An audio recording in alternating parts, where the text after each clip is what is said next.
Et quand il n'y en a plus, il y en a encore. Et oui, la poste vient de sonner en direct live. J'ai reçu, je sais ce que c'est, mais c'est donc ça vient pas de Chine, hein, vous avez bien vu. Ah, je remercie, j'ai pas son nom. J'ai acheté sur le Bon Coin en fait, j'ai une annonce, un téléphone qui me plaisait depuis longtemps, qui a été testé par tout le monde. Donc c'est pas une nouveauté pour vous. Ça a été testé par ma maman, mais moi je voulais le faire. Voilà, donc je voulais le faire. Donc du coup j'ai vu l'annonce sur le Bon Coin, je l'ai contacté et il s'est trouvé que c'était un abonné. Un abonné, donc du coup ben, l'opération s'est réalisée assez rapidement. Et du coup ben voilà, il sera content. Je lui ai fait une petite dédicace. Est-ce qu'il y a son nom dessus? Il s'appelle Alexandre, donc je dirai pas son nom de famille. Mais merci Alexandre, voilà une petite dédicace pour toi. Pour m'avoir envoyé assez rapidement ben, ce téléphone. Hop, il est là. Il est là et c'est le Umi Super. Donc le Umi Super, une belle boîte. Oh, une belle boîte, ça change, hein, c'est plus de low cost. Hein. Une belle boîte tout en métal. Donc voilà, bien sûr, vous l'avez trouvé, il y a plein de tests, je suis pas le premier à le faire. Mais voilà, je voulais voir un peu ce qu'il valait. Tout le monde a été élogieux, je me suis dit bon, juste je l'ai acheté, j'ai vu Zorin.net qui ont fait leur test et qui ont dit qu'il n'était pas super que ça. Donc du coup, bon, on verra bien.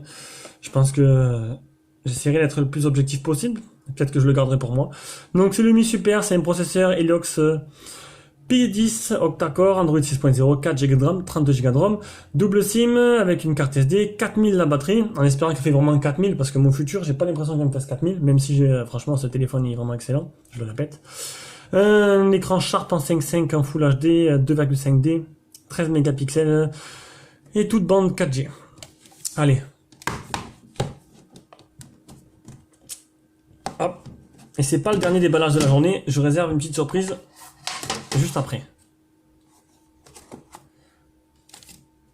Avec... Ah, il est déjà dans la coque. Ça c'est bien, j'aurais pas besoin... J'en ai commandé une, mais bon. Ah, c'est bizarre. Allez. Voilà, c'est mieux. Donc, il est déjà dans la protection, c'est pas mal. C'est sympa.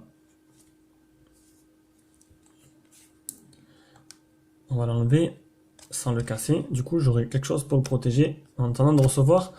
J'ai commandé une coque banale, hein, juste simple comme elle. La même que ça, mais sauf que il n'y a pas le truc dessus. Ouh, il pèse son poids déjà. Hein. Il pèse son poids, il est très très joli. Il a aucun choc, il est comme neuf. Il a juste un petit défaut, vous allez voir, je vais vous montrer. À l'avant, un écran 2,5D vraiment joli, franchement. Bon, bluffé de la qualité. On a juste un petit défaut, voilà, vous l'avez peut-être vu. Regardez. Donc il y a le petit chinois de 5 ans qui a laissé son empreinte digitale dessus quand il a remonté l'écran. Voilà. Donc je vais pas appeler une CIS pour savoir qui c'est, mais bon, c'est pas très grave, hein, c'est pas très, voilà, c'est pas très embêtant. Honnêtement, je regrette pas de l'avoir pris. Il est vraiment magnifique. Ah, un petit défaut là de conception peut-être, c'est en fond. Attendez. Décidément, j'ai du mal. Hein. Vivement que j'ai. Regardez, ça, vous avez vu, c'est un peu enfoncé ce côté-là. Alors je sais pas si c'est un défaut de conception ou s'il a pris un choc, je sais pas. On verra bien.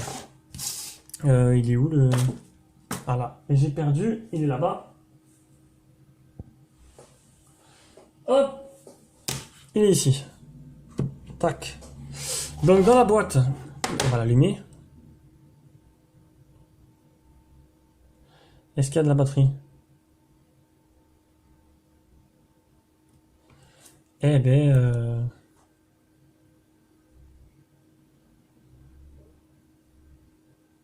Il s'allume pas. Bon, on va essayer de le brancher. Allez. Allez, on l'a branché un peu. La LED de notification s'est allumée. Donc, qu'est-ce qu'on a dans la boîte? Une bien jolie boîte. On a le gros chargeur logoté UMI. Je crois que c'est un chargeur rapide. Je vous dirai ça. Oui, c'est un chargeur rapide. Donc, 0, sortie 1,67 ampères. Voilà. On verra bien durant les tests ce que ça donne. Le chargeur en type C. Le câble de rechargement.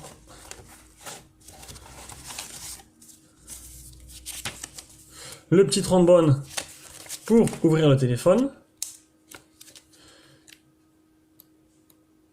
Et une petite fiche technique en français. Enfin en français, en toutes les langues quoi. Il a l'air vraiment sympa ce petit téléphone. Le Umi Super. Ils ont sorti le Umi Max. C'est le petit frère du Umi Super, le même avec 1 Go de RAM en moins et 16 Go de ROM en moins. Après, ils ont fait maintenant le Umi Plus. Et c'est le même, sauf que le capteur d'empreinte, il est devant. Donc Umi, honnêtement, ils ont trouvé, voilà, ils ont fait un téléphone qui est bien. Ils sont pas cherchés à faire plus loin. Ils refont le même tout le temps. Donc c'est dommage, mais bon. Maintenant, si ça marche, pourquoi pas. Hop, un petit problème. Donc, est-ce qu'il y a assez de batterie pour l'allumer?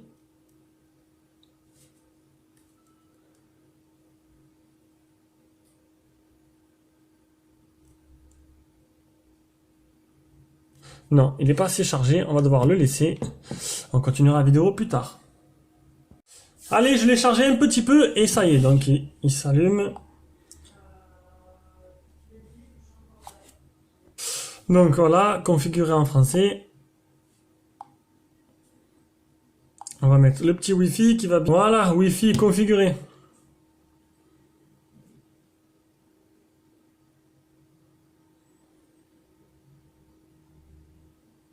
Ah ben tiens, recherche directement les mises à jour, j'aurais pas besoin de le faire. Apparemment, il n'y aurait pas de mise à jour, il a dû mettre les dernières avant de me la donner. Il n'y a pas de batterie, il n'y a pas assez de batterie, donc j'espère que quand je vais arriver au bout, on mettra ça après. Ignorer.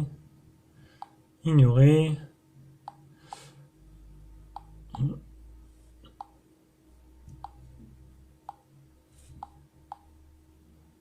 Voilà, donc premier démarrage en même temps. Donc là, si c'est cette couleur-là, c'est que j'ai pas de batterie, donc on va se dépêcher.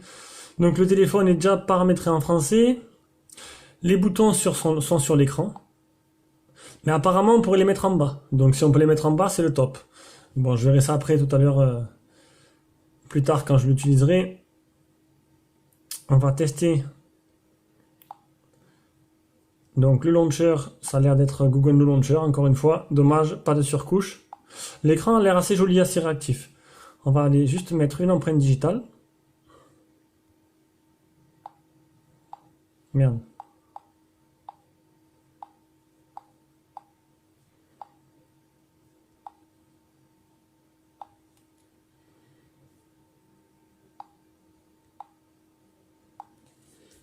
Allez, on a repéré le capteur d'empreinte. On va voir s'il marche correctement. Pour le prix du téléphone, j'espère vraiment qu'il marche correctement. Parce que bon, si on prend l'exemple du P9000 qui était vraiment un super téléphone, qui était vraiment pas mal et que j'aurais vraiment voulu avoir en téléphone principal, le capteur marchait très mal. Donc peut-être qu'un jour je le prendrai parce que franchement le P9000 est un très bon téléphone. Voilà, j'ai configuré une empreinte. On va maintenant voir ce que ça donne.